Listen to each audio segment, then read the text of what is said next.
오늘 바울은 고린도 교회 거짓 교사들이 바울을 고소했던 방식으로 비꼬듯이 변론하고 있습니다. 바울의 이와 같은 모습 속에서 우리는 오히려 성도들을 향한 애틋한 사랑을 볼 수가 있습니다. 하나님이 계획하신 삶을, 풍성한 삶을 누리지 못하고 사는 것에 대해서 바울이 얼마나 안타까워하고 있는지 하는 것을 보게 됩니다. 오늘 읽었던 말씀 속에서 우리는 바울의 열정과 또 희생을 보게 되는 것입니다. 과연 우리가 바울의 염려처럼 정말 바른 복음을 가지고 있는가 하는 것들을 살펴볼 수 있는 귀한 시간이 될 수 있기를 바랍니다. 오늘 바울은 자기의 역할을 우리와 그리스도를 연결시키는 중매쟁이라 그렇게 소개합니다.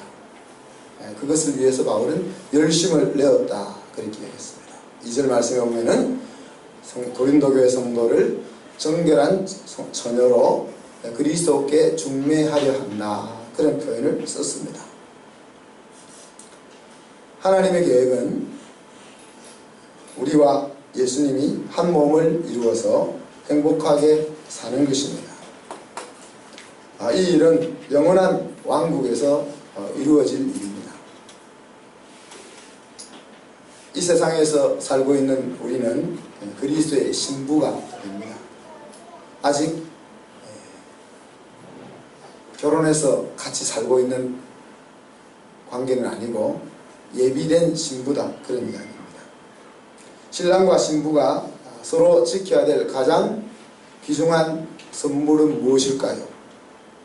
그것은 정결로 표현되어지는 진실한 사랑일 것입니다. 신랑과 신부가 주고받을 수 있는 가장 귀한 선물이 있다면 그것은 진실과 정결로 표시된 사랑이다 그렇게 말할 수 있습니다. 중매를 해서 이익을 보려는 중매쟁이가 아니라 자기 자식을 중매하는 심정으로 바울은 고린도 교회 성도들을 보고 있다. 우리 교사가 가져야 될 자세가 바로 이 영적 아비와 어미의 자세고 또 목회자가 성도를 향하여 가져야 될 바른 자세이기도 한 것이 오늘 바울이 우리에게 보여주는 것입니다. 그런 각도에서 바울은 자기의 성도들을 바라봤기 때문에 속이 부글부글 끓고 있다 하는 이야기. 우리 부모가 자녀들의 힘들게 사는 모습을 보면 속이 뒤집어지잖아요. 물론 우리 부모들이 가지고 있는 가치관과 생각들이 다 옳은 것이 아닐 때도 많고 하나님의 가치관과 배치되는 경우도 많지만은 그러나 그 부글부글 끓는 그 심령, 그것을 열정이라고 표현하는 그 열정은 부모와 자식 간에 가질 수밖에 없는 또 가져야만 하는 그런 소중한 것이라 그렇게 말할 수 있는 것이죠. 여러분은 여러분 삶을 한번 돌아보시면은 여러분 엄마 아빠의 마음에 부글부글 끓게 하고 있는지 아니면 시원케 하고 있는지 한번 생각을 해보십시오. 명절날 여러분 고향을 찾아가서 부모님을 만나면 부모님의 얼굴과 마음이 활짝 피은 기쁨과 웃음으로 가득한 존재인지 아니면은 근심과 염려와 걱정거리를 끼치는 존재인지 한번 생각을 해볼 수 있기를 바랍니다. 오늘 바울은 그런 중매쟁이로서 3절에 두려움이 있다 그랬습니다. 고린도 교회 성도들의 마음이 부패할까 두렵다 그랬습니다.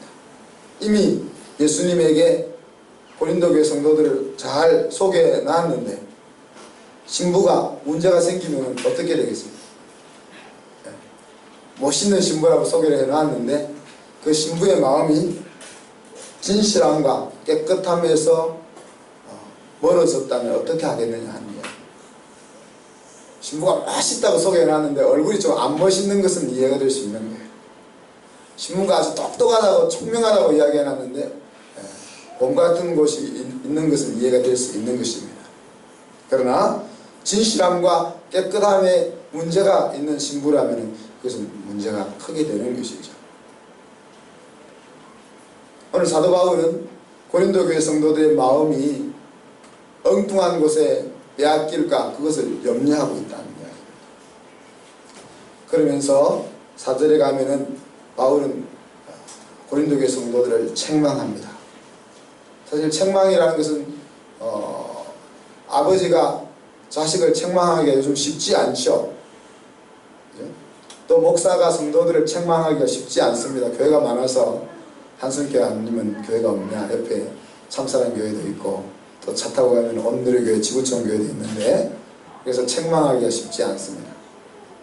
근데 책망을 할 수 있다는 것은 가족이라는 이야기입니다. 책망을 할 수 있다는 것은 아비라는 이야기입니다.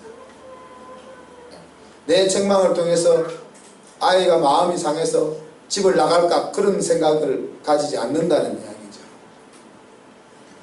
아이를 바로잡기 위해서는 아이의 마음이 상할지는 모르지만 책망할 수밖에 없는 것이 부모와 자식 간의 관계라는 이야기입니다. 바울은 고린도 교회 성도들을 책망할 때, 야, 너희들은 어떻게 그렇게 마음이 부드럽게 잘 받아들이냐, 그렇게 책망합니다. 귀가 얇아가지고 내가 너희 마음속에 집어넣고 싶은 내용은 귀가 두꺼워서 잘 받아 안 들이면서 다른 이야기는 어떻게 그렇게 잘 받아들이냐, 약간 비꼬으면서 그렇게 책망합니다. 우리가 전하지 않은 다른 예수에 대해서, 너희가 받지 않은 다른 영에 대해서, 너희가 받지 않은 다른 복음에 대해서는 어떻게 그렇게 마음의 수용성이 넓으냐, 그렇게 이야기하고 있습니다. 내가 그리스도의 자녀가 되기 위해서, 그리스도의 신부가 되기 위해서, 하나님의 종이 되기 위해서, 하나님의 일꾼이 되기 위해서 너희에게 말했던 말씀들은 그 심령에 들려지기가 그렇게 어려운데, 지나가면서 던지고 있는 다른 복음과 다른 예수와 다른 영에 대해서는 마음을 어떻게 이렇게 활짝 열고 받아들이느냐, 책망하고 있다는 이야기. 오늘 말씀의 제목은 다른 복음입니다. 다른 복음은 오직 믿음으로 구원을 얻는다 하는 것을 제외한 다른 이야기입니다.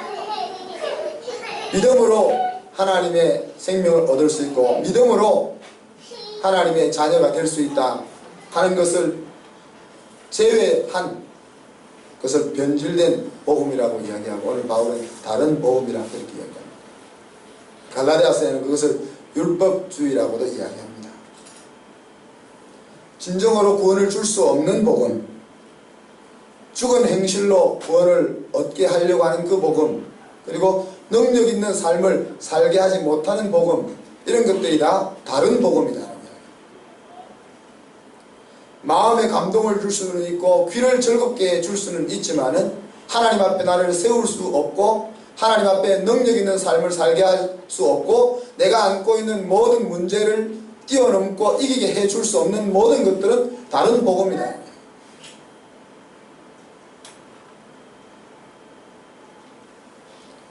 사르트르는 무신론자로 우리가 알려져 있는데, 사르트르는 목사의 아들이었습니다. 그는 하나님의 교회가 제대로 세워지기 위해서는 교회는 망해야 한다, 그렇게 얘기했습니다.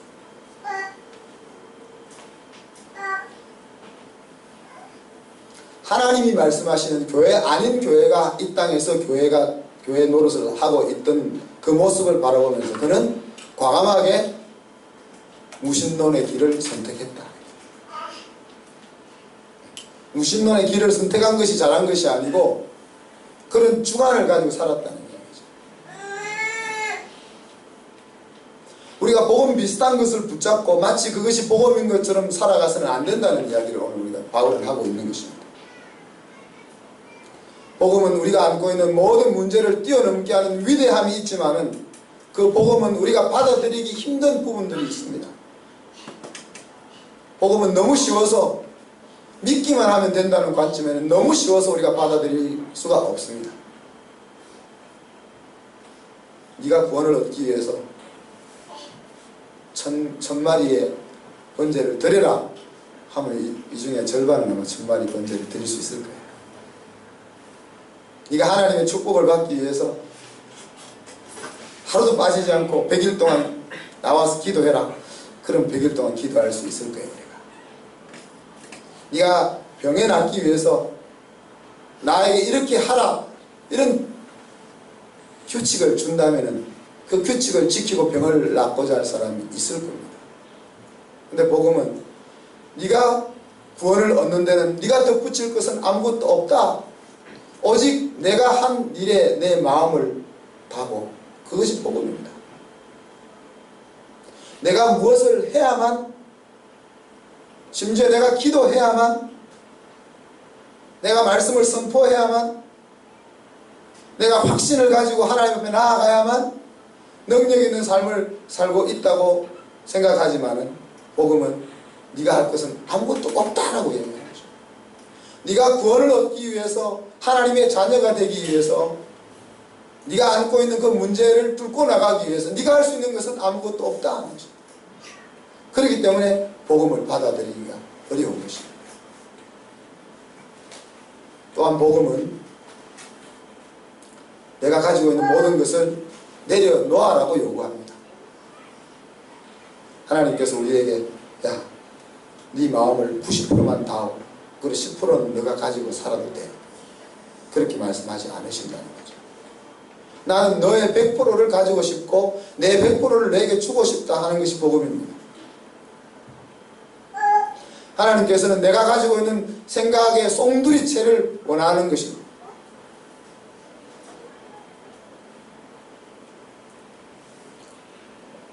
우리 제일 최근에 결혼한 사람이 누구죠? 우리 혁진 형제랑 지영자매 결혼할 때 혁진씨, 당신의 마음의 99%만 주세요. 그렇게는 안 되겠죠, 그죠? 99%라는 건 대다수지만은, 그죠? 100%를 얻지 않으면은 마음에 평안이 없는 것이 결혼입니다. 하나님이 우리에게 원하시는 그건 그거예요. 내 100%를 달라는 거예요. 그리고 하나님의 100%를 너에게 주겠다는 거예요. 그렇기 때문에 오늘 많은 사람들이 복음을 항상 손앞에 들고 있지만 복음을 자기 것으로 가질 수 없는 거예요. 그래서 바울은 이를 악물고 이 복음을 이야기하고 있는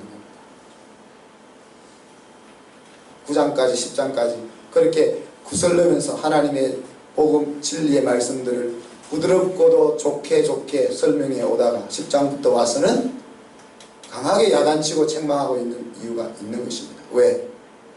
복음 같은 것을 붙잡고 있으면서 복음을 가지고 있는 것으로 착각하다가 망하는 인생으로 자기의 자녀들이, 사랑하는 자녀들이 가기를 원치 않기 때문에 그렇습니다. 어제를 보면 복음으로 말하자면 나는 어떤 사도에게도 뒤지지 않는다, 그렇게 얘기해요. 바울은 겸손한 사람입니다. 내가 누구보다 잘났다고 말하는 그런 종류의 사람이 아닙니다. 그런데 복음으로 이야기하자면은 예수님과 직접 만났던 그 11명의 사도들보다 내가 못하지 않다, 그 말은 좀 겸손하게 표현하는, 내가 걔들보다 낫다, 그 말 아닙니까? 복음으로 말하자면은 너희의 아비 된 내가 이 세상의 최고다, 그 이야기를 하는 거예요.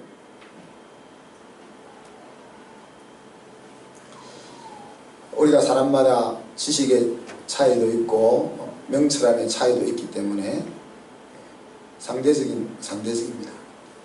그러나 우리가 오늘 바울처럼 주장해야 될 하나가 있다면은 내가 하나님을 사랑하는 부분에 있어서는 나는 최고입니다, 그렇게 말할 수 있어야 된다고 저는 생각합니다. 물론 다 자기의 착각이겠지만 오늘날 시대를 뒤흔드는 위대한 목사님보다 나는 하나님을 더 사랑합니다, 그렇게 말할 수 있어야 됩니다. 내가 비록 성경적인 지식은 부족하고 내가 가지고 있는 사역의 폭은 부족하지만은 그러나 이 심령의 하나님을 사랑하는 것만큼은 내가 누구에게도 뒤지지 않겠다, 그런 자세가 우리 속에 있어야 되는 거죠. 여러분, 저기 누굽니까? 우리 코에 점단 이쁜 연예인이 누구죠? 고소영하고 누가 결혼했죠? 네? 장동건하고 고소영하고 자기도 얼마나 1등 신랑 신부인 줄 알고 서로 사랑하면서 결혼하고 살고 있지 않습니까? 그죠? 장동건하고 고소영이 서로 우리 눈에 보이게 멋있는 것보다 더 우리 혁진 형제랑 지영 자매는 우리는 서로 더 멋있어, 그렇게 말하는 것이 결혼이라는 이야기죠. 혁진이보다 우리 장동건이가 훨씬 멋있잖아요. 그죠?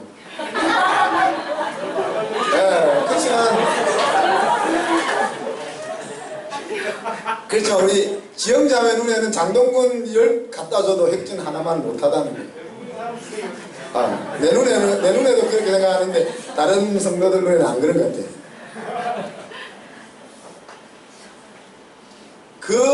그 열정을 바울이 가지고 있는 거예요. 바울이 고린도교회 성도들 사이에 그 열정이 있는 거예요. 그리고 우리가 가져야 될 열정인 거예요. 이것이. 자기가 자기를 피하란다는 것은 참 그렇잖아요. 그죠? 아버지가 아들한테, 야, 내가 너를 위해서 얼마나 수고했는 줄 아냐? 이 말 하기가 그렇잖아요. 그죠? 좀 벌쭘하지 않습니까? 그런데 오늘 바울이 그걸 하고 있는 거예요. 그렇지만 가끔은 해야 됩니다. 자주 하면 안 되는데, 자주 하면 안 되는데 가끔은 해야 됩니다. 안 하면은 자식은 그걸 모릅니다. 그래서 부모가 자식을 위해서 얼마나 희생하고 얼마나 사랑했는지 하는 것을 가끔은 눈에 눈물이 나도록 이야기해 줘야 됩니다. 오늘 바울이 그것을 하고 있는 거죠. 말에는 조라지만 지식에는 그렇지 않다는 것입니다. 내가 너희들 보기처럼 말은 언변은 좋지 못해서 내가 설교하면 너희들이 졸기도 하고 설교가 끝날 때 눈 뜨고 인사하고 그랬지만은 내가 하나님을 아는 지식에 있어서는 그렇지 않다. 내가 너희들한테 말씀을 전할 때 그 말은 분명치 못해가지고 너희를 졸게 했을지는 모르지만은 내가 하나님을 알고 있는 내 언변으로는 너희 마음에 감동을 주지는 못했지만은 하나님을 아는 지식을 전하는 데 있어서는 분명했다. 그렇게 얘기합니다. 이것이 교회를 향하여 가지고 있었던 바울의 열정입니다. 그리고 이 열정의 그림자는 우리 부모들 속에서 찾아보게 됩니다. 우리가 자녀를 향해서 가지고 있는 우리 새끼들만 엮이면 어떻게 돼요? 우리가 이성을 잃잖아요. 그래서 좀 희한한 생각을 우리 가지는 거예요. 왜? 새끼가 엮여있기. 보통 때는 그렇게 생각 안 하는데 새끼가 엮이면은 나는 또 이상하다고 생각이 안 되죠. 또 다른 사람이 볼 때는 이상한데 그것이 바울이 교회를 향하여 가지고 있는 열정의 그림자인 겁니다. 그러면서 바울은 교회를 위해서 자기가 한 희생을 이야기합니다. 조금 전에 얘기했죠. 가끔은 자식에게 이야기해 줘야 된다. 자식에게 알려줄 필요가 있다. 실제로 보면은 값없이 복음을 전한 것이 잘못이냐 그랬습니다. 저는 여러분이 주시는 사례를 받고 삽니다. 근데 사도 바울은 그걸 안 받았어요. 그래서 저도 안 받고 싶은데 안 받으면 먹고 살 수가 없어서 받습니다. 그런데 받는 것이 더 좋은 것 같아요. 왜? 여러분 때문에 살아야 내가 여러분을 위해서 기도하고 여러분을 책망도 하고 야단도 치고 그렇게 하죠. 바울은 고린도교회 성도들을 높이려고 자기를 낮추었다 그랬습니다. 그래서 바울은 장막을 기워가면서 천막을 만들어서 팔아가면서 고린도교회 성도들에게 복음을 전했습니다. 그 이유는 무엇이었습니까? 그 당시에 많은 교사들이 요 말 가지고 먹고 사는 일을 했기 때문에 바울도 저 사람들처럼 먹고 살기 위해서 우리에게 성경을 가르친다라는 소리를 안 들으려고 복음이 그 성도들에게 진짜 그 복음 성도들의 심령 속에 능력으로 작용하게 하려고 그렇게 가난한 자리로 자기가 내려갔다. 낮아지는 자리로 내려갔다 하는 이야기. 8절에 보면 내가 너희 교회를 섬길 때 다른 교회에서 살해받은 것이 문제가 되냐 그렇게. 마게도냐 성도들이 준 것을 가지고 먹고 살면서 고린도 교회를 섬겼다는 거예요. 너희를 다른 교회에서 주는 사례를 받아가지고 너희를 섬긴 것이 잘못이냐 그렇게. 9절에 보면 누가 폐를 끼치지 않으려고 한 것이 잘못이냐.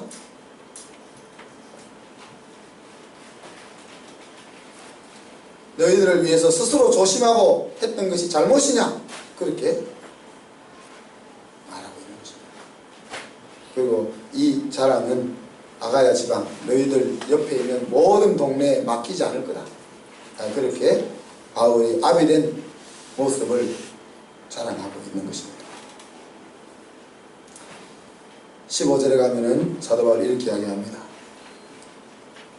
사단도 광명의 천사로 가장할 수 있다. 그러면서 그러나 그들의 결국은 그 행위대로 될 것이다.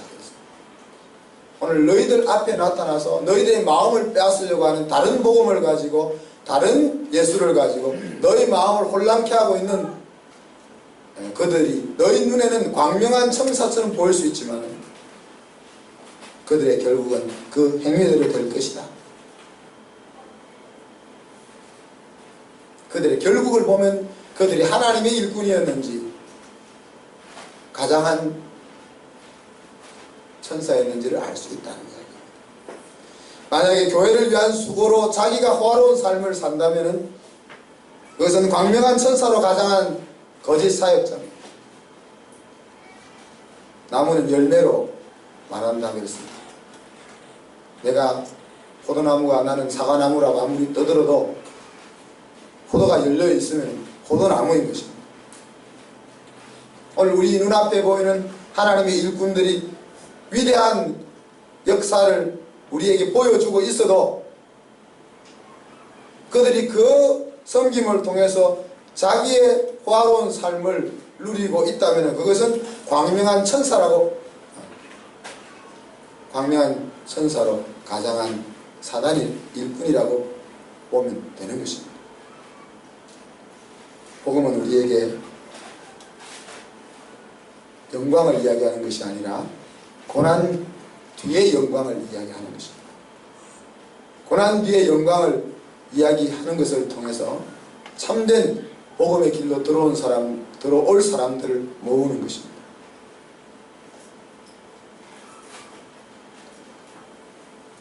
그래서 사도 바울은 두렵고 떨림으로 너희 구원을 이루라 그렇게 했습니다. 예수 믿으면 구원 얻는데 내가 예수님을 내 인생의 주인으로 믿습니다 라고 고백하면 구원 얻는 것인데 그렇게 단순한 것인데 왜 그 구원을 두렵고 떨림으로 이루라고 하실까? 내가 내 심령으로 예수님을 내 인생의 주인입니다 라고 받아들이는 것이 단순하지만 그것을 지켜내는 것이 단순하지 않다는 거예요. 그리고 예수 그리스도의 생명이 내 심령 속에 있으면 그 단순한 복음을 하나님 앞에 갈 때까지 지켜낼 수 있는 것이고 예수의 생명이 내 속에 없으면 내가 그것을 지켜낼 수 없는 것입니다. 여러분 우리는 오늘 바울의 이 고린도 교회 성도들을 향한 책망을 돌아보면서 우리의 복음을 다시 한번 점검해 볼 필요가 있습니다. 내가 정말 하나님의 사람이냐? 내가 그리스도를 통해서 헛된 영광을 추구하는 사람은 아닌가?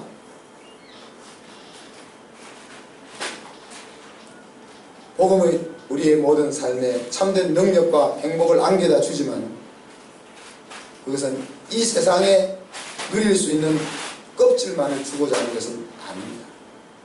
반드시 그 속에는 이 세상 가치와 다른 희생과 놀라운 숨겨진 비밀들이 담겨 있는 것입니다.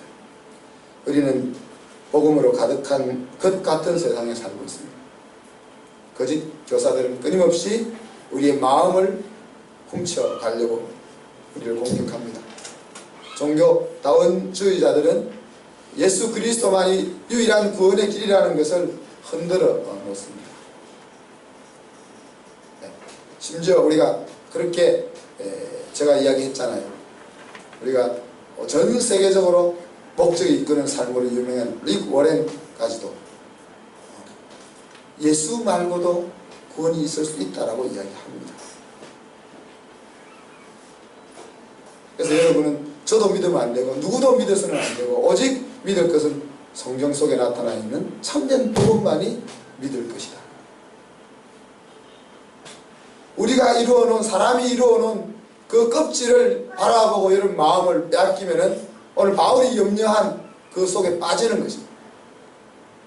그리스도의 신부로 온전하게 세워지지 못하는 자리로 빠지는 것입니다. 우리가 그리스도를 통하여 생명을 얻고 건강을 얻고 풍성한 삶을 얻지만 그것을 위해서 우리가 예수를 믿는 것은 아니라는 거예요. 고난 없는 영광은 참된 복음이 아닙니다. 내가 무엇을 해서 얻는 구원은 참된 복음이 아닙니다. 오늘 바울이 이야기했던 그 다른 복음이 혹시 우리의 삶에 침투하려고 하는지를 잘 살펴서 바른 복음의 자리에 이룰 수 있는 저와 여러분이 되기를 축복합니다. 기도하겠습니다. 하나님 아버지, 사랑과 은혜를 감사합니다. 바울은 고린도 교회 성도들을 자기의 자식으로 생각했기에 그들이 거짓된 복음의 마음을 빼앗겨 흔들릴 때 아무것도 생각나지 않고 그들을 바른 복음의 자리에 앉히고자 하는 일념으로 오늘 책망하고 있음을 우리가 살펴보았습니다.